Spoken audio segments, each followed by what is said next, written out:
Continuing our study of the people of faith in Hebrews chapter 11. Today we see faith on display from Egypt to Jericho.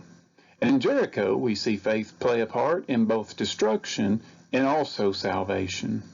As always, we begin with the phrase, by faith. By faith, Israel passed. We see in verse 29, by faith they passed through the Red Sea, as by dry land, whereas the Egyptians, attempting to do so, were drowned. Now they are the Israelites, whom God sent Moses to deliver out of Egypt. Now, initially their faith had some growing to do. We find in Exodus chapter 4, verses 29 through 31, when Moses and Aaron first met with them, spoke the Lord's words, and performed signs, it says the people believed and worshiped. But then the increased labor Pharaoh placed on the people seemed to challenge their faith. By the time we come to chapter 6 and verse 9, when Moses again told the people God was going to deliver them, they did not heed Moses because of anguish of spirit and cruel bondage. And many people's faith today is like theirs, shaken by the hardships of life. What we need to continue to look at the example and learn is how those hardships, or how our faith being shaken, can be overcome in spite of the hardships of life. By the time we come to chapter 12, we see there in chapters 12 and 13 that after the Israelites had witnessed the first 9 plagues, demonstrating God's power, their faith was restored to the point of keeping the Passover and even preparing to leave the land. Now, this should be a reminder to us that when our faith is shaken, we need to be reminded of God's power. We can't witness God's power and not have our faith strengthened, and that's what happened with them. But unfortunately, we come to chapter 14, and we see that when Pharaoh pursued them, their faith was again shaken. In verses 10 through 12 of chapter 14, we read, "So they were very afraid and thought they were going to die. So as the children of Israel cried out to the Lord when they should have been trusting in him." And we see Moses' response to the people in verse 13. Moses said to the people, "Do not be afraid. Stand still and see the salvation of the Lord, which he will accomplish for you today. For the Egyptians whom you see today, you shall see again no more forever." And in verse 21, then Moses stretched out his hand over the sea, and the Lord caused the sea to go back like a strong east wind all that night, and made the sea into dry land, and the waters were divided. What happened next? Well, in verse 22, so the children of Israel went into the midst of the sea on dry ground, and the waters were a wall to them on their right hand and on their left. Now what a sight this must have been, to be standing there and watch the waters divide before you. And where there was water, now you see dry land, and God wants you to walk there. Would you have had the faith to follow the path that God provided? Earlier you saw water, where now God wants you to walk. You see a wall of water on both sides of that path, with nothing there to hold it back. Would you have gone by faith in the midst of the sea? Well, let me ask a different question. Have you ever been to one of the large aquariums where, in a sense, you had a wall of water all around you? Now, did you ever think for at least a moment, what if this plexiglass breaks? Well, you may or may not have, but even if you did, you probably still continued on. In spite of such a thought, you continued walking through the water. Why? Well, at least in part, it was due to your faith in those who built the plexiglass to effectively hold the water. Now, would you have had enough faith in the one who made the water to be able to hold the water for you to pass through it? In Exodus chapter 14, we read, "So the Lord saved Israel that day out of the hand of the Egyptians, and Israel saw the Egyptians dead on the seashore. Thus Israel saw the great work which the Lord had done in Egypt. So the people feared the Lord and believed the Lord and his servant Moses." Now, it would be wonderful if the story ended there. But unfortunately, the Israelites did not continue living by faith. They doubted God time and time again. By the time we get to Numbers, in Numbers 13 and 14, when they did not have the faith to let him lead them into the promised land, he told them that they would never enter it. You see, the Bible is not a fairy tale or a Hallmark movie where they always live happily ever after. Those who were once faithful did not always remain faithful and died as a result. Now, the next verse in Hebrews 11, as we return to the chapter of the faithful, introduces us to a new generation of Israelites and a renewed faith in God, where again we begin by seeing what people did by faith. By faith, Israel this time encircled. Verse 30 says, by faith the walls of Jericho fell down after they were encircled for 7 days. We go to Joshua in Joshua chapter 6, and we read there in verse 1 that Jericho was tightly shut because of the sons of Israel.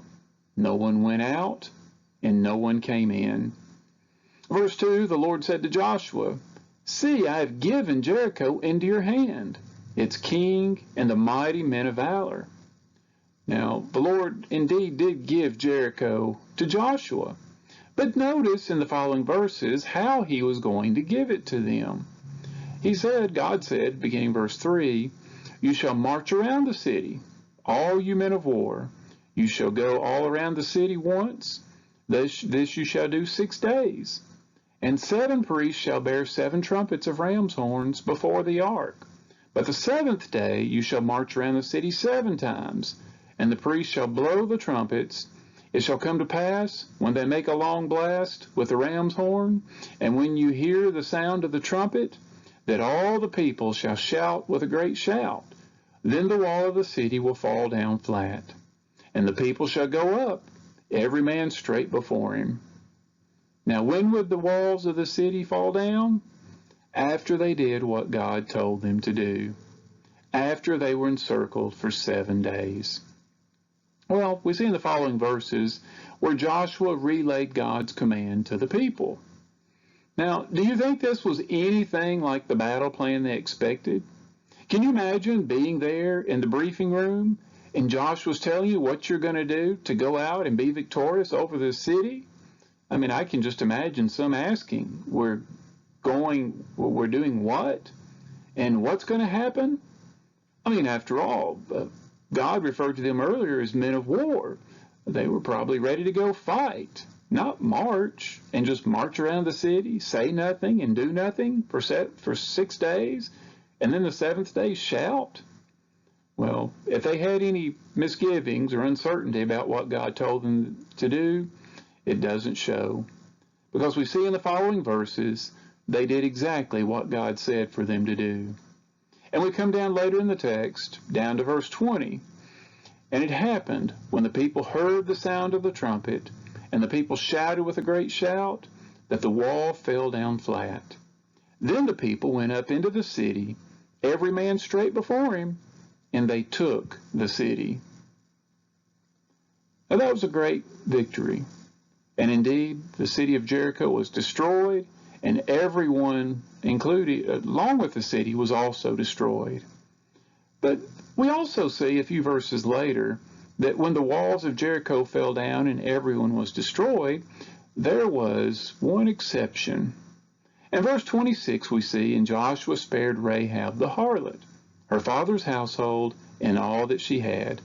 So she dwells in Israel to this day, because she hid the messengers whom Joshua sent to spy out Jericho.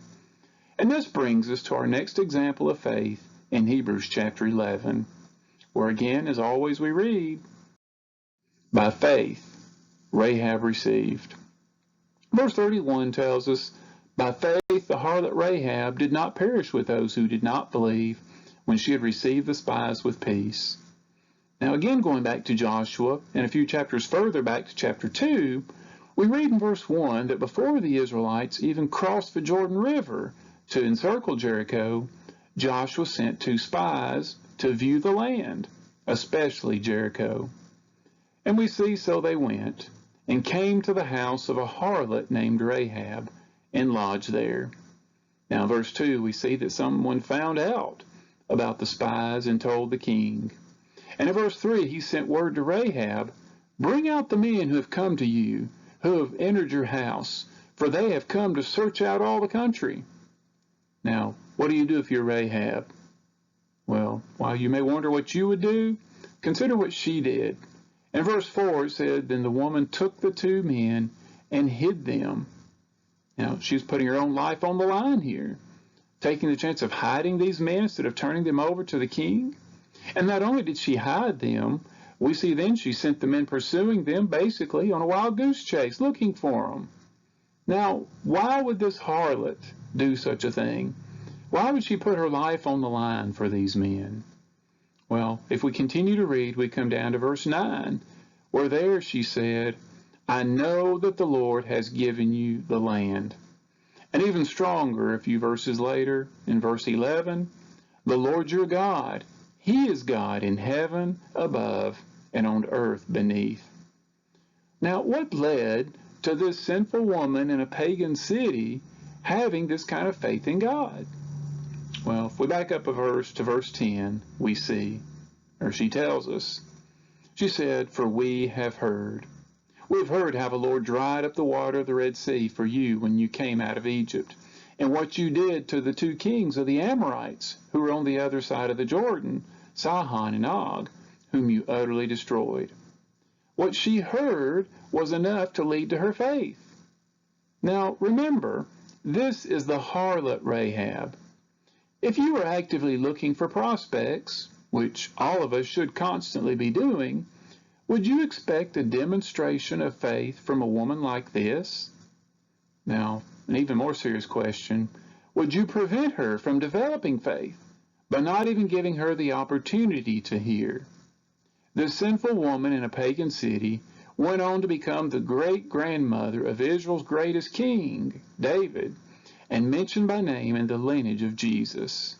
It all began when she heard about the power of God. Now, another question to consider. Why did the spies go to Rahab's house? I mean, after all, God could have protected them without involving her. He could have taken care of them any way he so chose. Well, consider Ephesians chapter 2 with me. Ephesians chapter 2 and verse 8 says, "By grace you have been saved through faith, and that not of yourselves, it is the gift of God."